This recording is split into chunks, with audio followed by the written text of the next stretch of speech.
The Howard Stern Show. I've tried to do little game shows on here, even though as dumb as they are.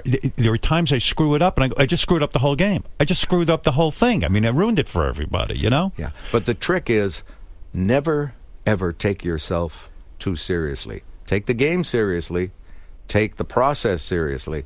But be willing to laugh at yourself, poke fun at yourself. If you make a mistake, don't worry about it. Just if the people like you, they will forgive everything. I mean, America is such a forgiving society. I mean, you guys have interviewed so many people who have been involved in all kinds of the worst scandal. Do you think Canada is less forgiving than the United States? I think so.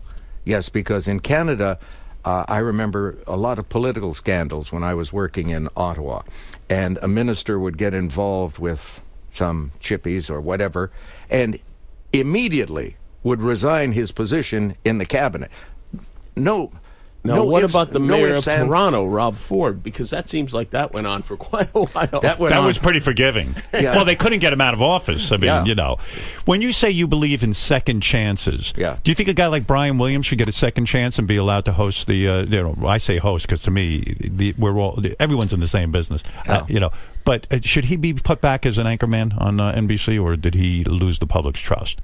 I think he may have lost the public trust because in the United States, if there is one area that seems to be sacrosanct in terms of news, it is the early evening news on the three big networks. Right. And if the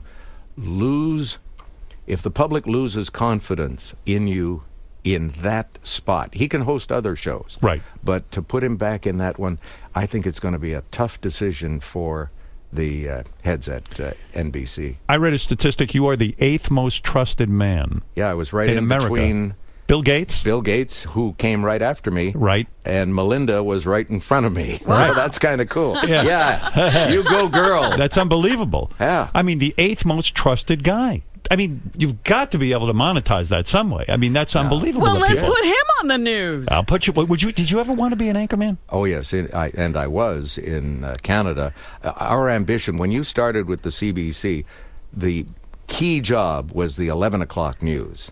That's what every announcer wanted to host. The 11 o'clock news. We did not have a 7 p.m. big news like the United States or 6:30. But had you stuck with that, you wouldn't be as wealthy as you are, and your schedule to me is the ideal schedule. What do you mean ideal? 46 days of work a year? But wait a second. Yeah, exactly. That wears me out. The Howard Stern